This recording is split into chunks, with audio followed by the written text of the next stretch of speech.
Hello and welcome. It's Career Coaching After Hours. I'm your host, John Davidson, and I can hardly believe it's episode 26. Oh my gosh, Happy New Year. Happy January.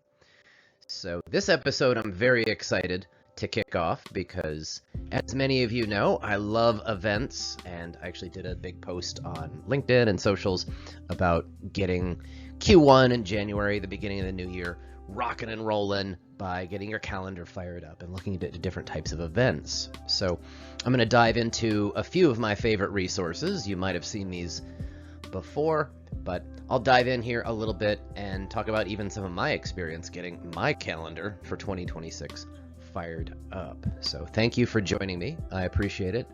As you may know, this series is somewhat agnostic, so I'm probably not your career coach, but if I am, thank you for tuning in, and please like and subscribe. I love it.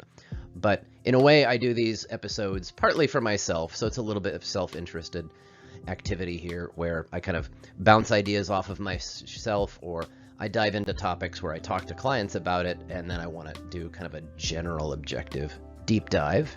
And hopefully the music is rocking and rolling and not completely overtoned and droning me out. But yeah, as I mentioned, if you are working with a career coach or a career counselor, I always think that's great if they're taking good care of you. But likely that isn't me, so this isn't necessarily specific advice, and everything is to the best of my knowledge. Things do change. And I do have some resources that I'll put in the posting titles here on YouTube, so you can check out some of these links, or if you want to send me a message, I can send you the links directly or through socials. Alrighty. So again, it's the end of January 2026 here, and events I think are always really, really helpful to kind of plan ahead for in terms of a few different dimensions. So, it's really common in the spring and summer, for example, where you start to see concert tickets or some of your favorite bands or musicians, some of those summer concert tours get launched and loaded.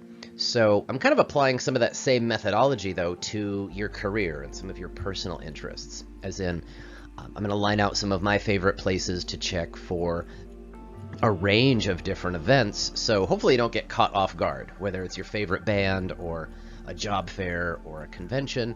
Something that's really cool where hopefully you can get the tickets in the first place, or maybe even better tickets, or maybe even put it on the calendar and get to the point where you can invite other people. So there's this idea of community, of inviting folks and elbowing folks and getting it on the calendar and buying those tickets. So it is 2026. Oh my gosh, COVID is in the rearview mirror. Thank you. But I talk about mirror and compass a lot. The mirror and compass method, that's my method that I've come up with. I have that domain, mirrorandcompass.com. But so often in the fourth quarter of a calendar year, in October, November, December, we're giving thanks, we're reflecting, we're going indoors, it's cold. And here in Q1, maybe that's more of the compass. Instead of looking back into the mirror, now we're digging out of the snow, maybe a little bit, still a little bit snowy out there for a lot of folks. But we're kind of mapping out and charging forward with new ideas. And what are we going to do with this new year? So maybe it is time to start to get the calendar blocked out. Whether that's your Google Calendar or your personal calendar, what have you. So, like I say, I'm going to dive into some of my favorite resources. I did some more research here today, and I even blocked out a few new events for myself. So, for example, one of my favorite places to nudge my clients, most of my clients are somewhere in the Pacific Northwest or on the West Coast, but I've clients across the country. So most metro areas that I know of have, of course, newspapers and radio stations and all that, and those are cool. We'll talk about them. But here in the Seattle area, we have a really neat magazine called Seattle Magazine, and they kind of encompass a smaller magazine called Seattle Business Magazine, which doesn't have a print edition anymore. But I would argue this is one of the very best event calendars in our area. It's really precise. It's a little bit of everything. So it's concerts, it's events, it's job fairs, it's a little bit of everything. And I'll tell you what, when I check this one, I do see events that I don't see in some of these other boards. So that's kind of one of my big points here. If you're thinking about mapping out events for the year, how in the world can you rely on any one site to find everything? It's like trying to find all of your favorite bands only on Ticketmaster, as opposed to maybe being online or being in their fan club to figure out when those tickets drop, kind of thing. So this is a neat one. So wherever you are in the United States, you probably have a cool magazine. But even like you see here in the presentation, I didn't know there was a Hire Heroes event happening in the South End. So it's south of Seattle there in Auburn. So I'm going to load that up on my calendar there. But this is kind of a good broad spectrum place to look for kind of career stuff, outdoorsy stuff, fun stuff. And when I say load up the calendar, I really do mean load up the calendar. I mean, it could be a 5K event or a networking function or something to raise funds for a nonprofit, what have you. So, or donate blood, or do something to help the community. So hopefully these are things that fill your cup and get you fired up, but maybe sometimes also make the resume a little stronger, where you maybe can nudge some folks to go along with you. All right, moving on. Second, one of my favorite publications here in the Pacific Northwest is called GeekWire, and they have a ranking of some of the hot companies that are kind of like the next wave of the new Microsofts, the new Amazons, the GeekWire 200. So I elbow clients to check out that ranking all the time. Pretty cool organizations in there, everything from nano machines to spaceships to green and clean tech energy, all kinds of neat organizations. But they also have a really cool event calendar, and I popped it up today. I didn't even realize there was a cybersecurity entry-level program coming up here in just a few days. So goes to show that I have to check these links too on a regular basis. I've found that being on LinkedIn and being on Facebook and socials is somewhat helpful, but I think sometimes we just have to go direct to some of these key calendar sites and maybe check them once in a while. Whether that's monthly or quarterly or what have you, maybe at the beginning of the year, map out some of these types of events. So there we be. So if I've got to stay up on some of this stuff, we'll check it out. But I really like GeekWire. So not a physical media publication, but certainly a really great online source too. If you're in the Pacific Northwest, I recommend following GeekWire on LinkedIn too, and all that. Really good, insightful stuff, not just in tech and not just PNW. They kind of cover all of Cascadia. So pretty cool events there. Let me know if you're going to some of that stuff. Shoot me an invite. All right, number 3. The newspaper of record, last I checked, for the state of Washington is the Seattle Times. So I think there's still a really good case for reading the paper. I gotta say, I'm bummed when I go to my local Starbucks. I can't even get a copy of the Seattle Times. Bummer. Gotta fix that, in my opinion. But this is one of the neat things about physical media, is you can pop open the events page or the Saturday or the Sunday paper and kind of get a sense of what in the world's coming up, whether it's Bumbershoot or concerts, what have you, just kind of stuff to do that you might not have seen somewhere else. So I do applaud the Seattle Times for having this page rolling, and so, they're going to highlight events arguably from most of Western Washington. So I got to say thumbs up to that. So that's another place you could check. There we go. Fourth is the radio, and I was debating here if I should pop up KUOW or KEXP. So those are two of my favorite radio stations here in Western Washington. KUOW is my favorite public radio outlet, of course, right there in the U District, University of Washington area. And I've donated in the past. Oh my gosh, I'm a listener. But it's easy to listen to the radio and still miss a lot of different events, whether that's a book club, book series, the kind of thing, or invitations of author events, what have you, or events even not having a whole lot of affiliation with KUOW. So that's another place to go. Big fan of that. Whether you're a listener or not, maybe give that a shot and see if you see something interesting out there. All right, and you don't have to donate. It's a free resource, by the way. There you go. Number 5, should we save the world? Well, if you're one of my clients, I've probably pinged you on should you have volunteer experience on your resume or in your LinkedIn profile, or have you done some volunteer work recently? Or would you be amenable to maybe doing some fundraising or jumping on a board for a nonprofit or something like that? Assuming that there's some good alignment with what you want to do and your skill set and their mission. So it's a lot of good alignment questions. But many, many times I've posted posts from Idealist. So they've now merged with Volunteer Match, and I just did a post for a whole bunch of nonprofit roles on LinkedIn, for example. So it's a great resource online and on LinkedIn and on social for careers in the nonprofit realm, so jobs. But also, it's a great board, like you can see on the presentation here. You can sort for not just jobs, but volunteer opportunities. And you'll see I'm logged in there, and I was just looking around in the Seattle area, and I hadn't even heard of these nonprofits. I like to believe I've kind of got my finger on the pulse for a lot of the foundations and nonprofits in the Pacific Northwest. So, many of these opportunities are also remote, so you can go well beyond, just your geography. And that might really help if you're building up some new skills, or if you're sharpening some existing skills. Maybe you're doing both. Maybe there's an upskilling question. Career development, I believe, should probably have an exploration element. So even typing in just different interest areas. So if you care about children or young adults, maybe vulnerable populations, puppies, kitties, what have you, animal welfare, green issues, environmentalism, Idealist is my very favorite resource for maybe digging a little deeper into where some of your interests might be and finding a nonprofit opportunity, whether that is not just making a donation. You can, of course, donate your time, and you can cycle that and sort that depending on how much time you have to give. But pretty cool.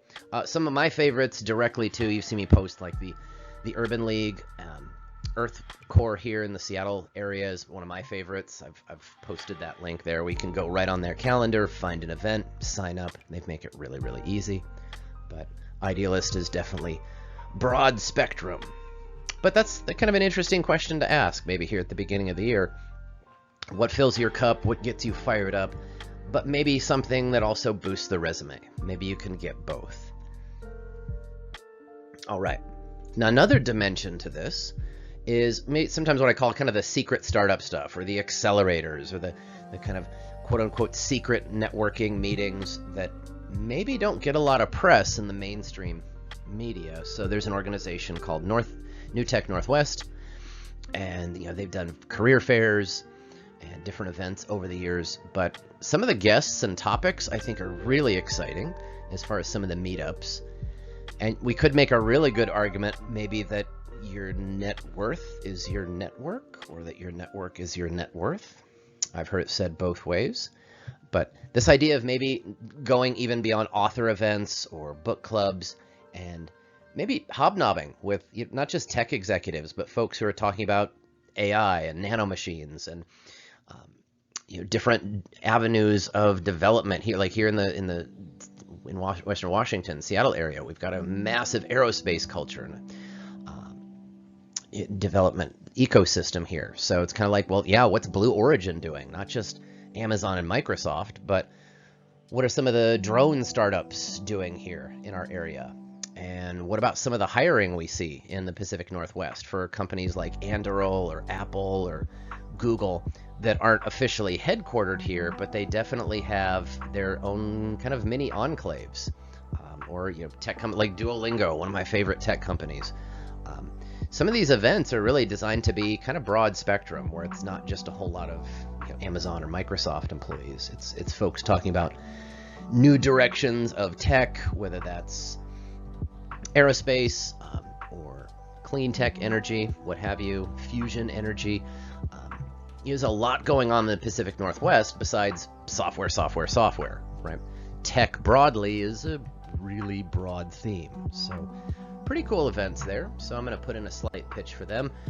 To be clear, I'm not affiliated with any of these organizations. So Idealist and New Tech and the Seattle Times and KUOW aren't secretly sending me any money. But if they wanted to send me a t-shirt, I would take the t-shirt, or a hat. I'll take a hat or a beanie. That'd be great. Please do. All right, the last one. I'm going to keep this presentation fairly short.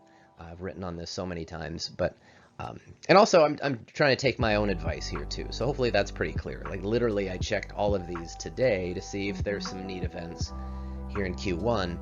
But before the summer concert series hits, I better be checking these sites again. But one of my very favorites is Eventbrite. You might be aware of them. This might be the broadest spectrum systems check, is how I've phrased that, where you can see on your screen there, I just did a narrower search for just visual arts and events. Even if you want to filter down into the arts, they'll dive deep into, not just theater and performing arts, but kind of like what's the Seattle Art Museum doing? What's the University of Washington doing? What are some of our big universities doing in our area? And I'm an alum of UW, but certainly I miss events, sometimes painfully, that I didn't know about. And even if I'm getting the alumni magazine. So not a bad idea to kind of have like an overarching site to go to, like an Eventbrite. And you can set up alerts if you want through email and let Eventbrite know, almost like your agent kind of thing. And a lot of these sites have that same feature. Idealist has a feature like that too, if you want to stay in the know in terms of nonprofit opportunities or jobs, which is kind of neat. Just kind of automates and gives you a little bit of that assistant feature. Of course, you could check with AI if you like to, but I think digging in a little bit deeper by yourself, not a terrible idea, but not a bad idea also to have a couple of those email agents working on your behalf. I mean, why not? Because who wants to miss the tickets that they really want?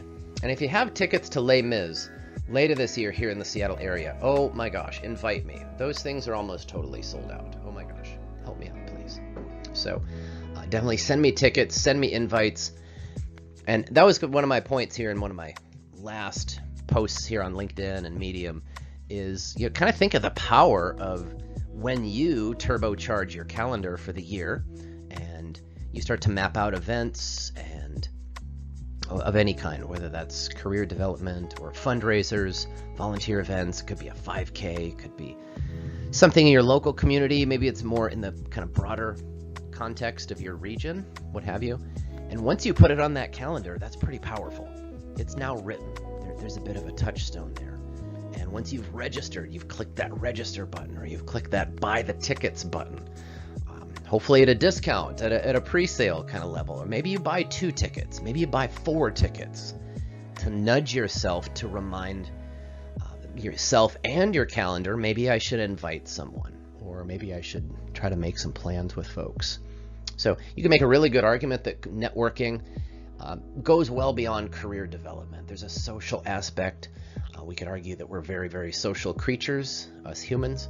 So for sure, I'm not suggesting that all of this is career and work related. Absolutely, I'm suggesting have some fun. But it's a powerful thing when someone says, hey, I've registered for this. Are you still going? Or I've got an extra ticket. Would you like to go?